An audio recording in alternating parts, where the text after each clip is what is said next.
agora um paralelo sobre isso. Essas contratações, obviamente, vêm de empresários, né? E há um debate aí no cenário sobre regulamentação dos empresários, né? Que acontece às vezes em clubes que é meio complicado, essas contratações que não era pra ser. Algumas E, contratações bizarras, e o muitas jogador é vezes, já contratado. que eu não sou ninguém, tô cagando regra, então não tô falando que empresário A, empresário B faz isso, mas a gente sabe que rola.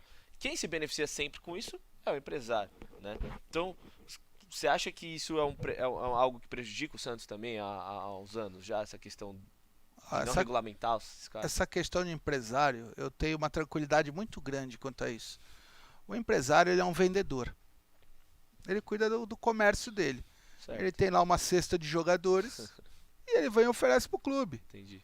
E você compra, se Se você você quiser. quiser. É só Sabe? saber escolher o produto bom do produto ruim. E aí Não você. comprar Isso o aí é ruim. como seu orçamento doméstico, Sim. né?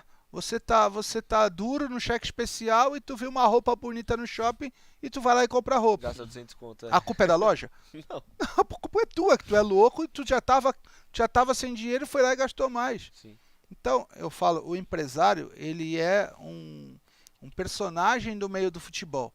Ele tá na dele, ele tá lá oferecendo o jogador. Aham. E aí ele vai encantar do jeito dele. Olha, esse cara vai cair direitinho aqui, você precisa desse atleta, tal, tal. E o empresário está cuidando da vida dele e dos interesses dele. Sim. Quem cuida dos interesses do clube é o presidente do clube. Então cabe ao presidente do clube ver o que o time precisa e comprar se o time precisa e pode. É, O que acontece hoje e na história do futebol é que ficou fácil. Os presidentes fazem as bobagens e jogam a responsabilidade para os empresários. Ficou desvia o muito foco. cômodo. Tira, desvia e vou mais. Jogam a responsabilidade para os empresários e para os jogadores.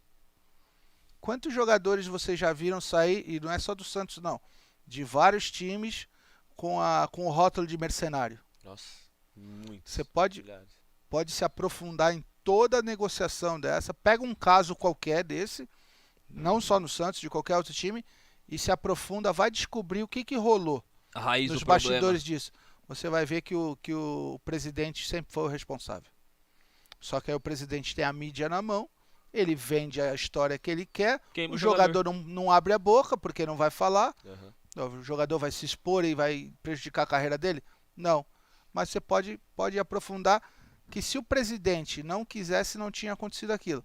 E aí muitas vezes, ou por interesse, ou por falta de habilidade de gestão, pode ter certeza que um diretor de futebol, um presidente fez besteira no meio do caminho, ou se aproveitou da situação e agora joga a história e a culpa pro Pro jogador jogador. É, e joga o rótulo de mercenário nele que ele quis ir embora Que e pronto. acaba sendo, entre aspas, o elo mais fraco, porque como você mesmo falou, o presidente e o diretor de futebol tem o acesso da mídia, tem o approaching da mídia pra divulgar. O jogador não vai pode querer se falar. queimar. O jogador não vai se falar porque ele se queima. e eu falo assim, por exemplo, Então- o Santos contratou o Cueva, né? O Cueva que é um cara que tradicionalmente tem um histórico Ser problemático. problemático. Pô, o Pituca, a gente entrevistou o Pituca. O Pituca foi contratado no Botafogo de Ribeirão. Pra mim é um dos melhores meias do Brasil hoje, jogando Brasileirão.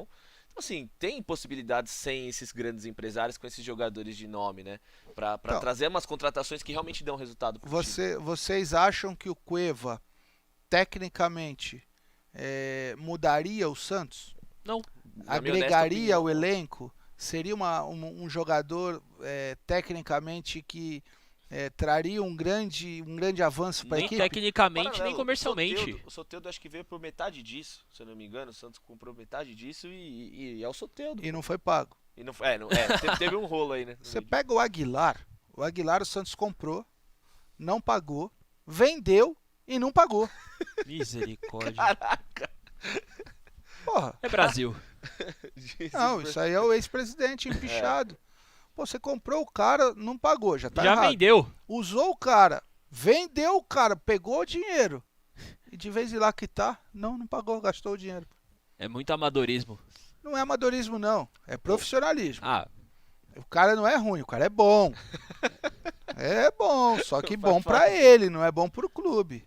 Pô, o cara não é. Porque se fosse amadorismo, se fosse fosse despreparo, alguém falava, ô, você tá fazendo bobagem aqui. E sabia conserta muito bem o que ele isso. tava Aí fazendo. o cara arruma. E é esse tipo de Né? coisa que prejudica, acho que, o nome do clube, né? Enquanto empresa, porque o clube age como uma empresa, né? Porque prejudica, queima o time perante futuras negociações. É, exatamente. Tira totalmente a credibilidade do clube, né?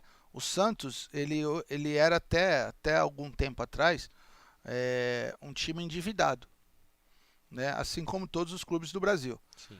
Os clubes do futebol brasileiro são endividados, mas o Santos mudou de status. Ele saiu de endividado para caloteiro.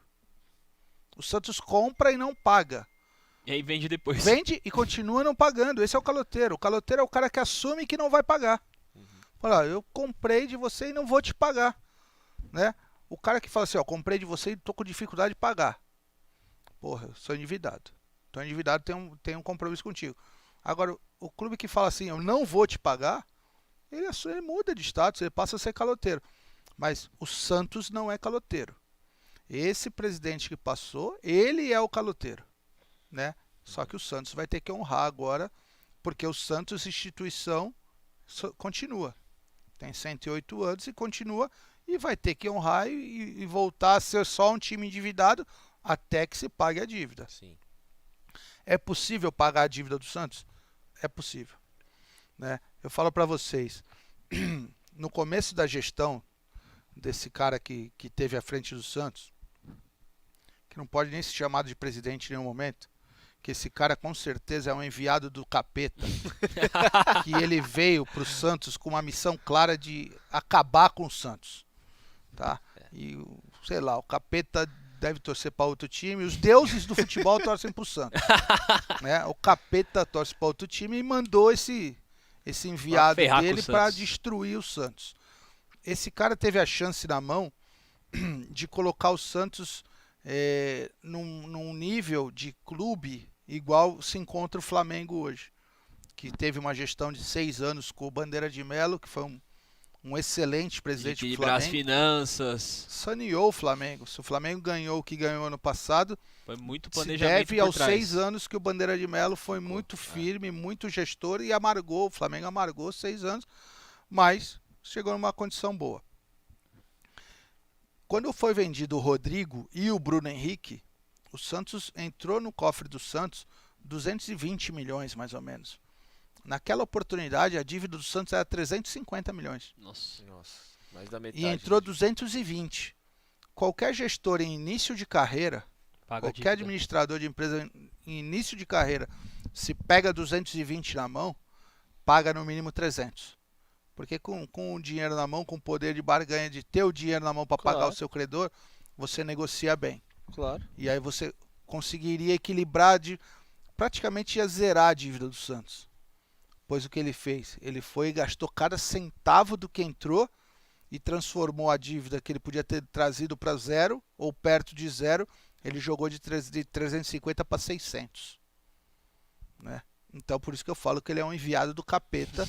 Ele veio com a missão e ele só não conseguiu cumprir a missão dele porque o Santos é predestinado, o Santos é forte, é muito grande. Sim. E nem com um enviado do capeta desse conseguiu.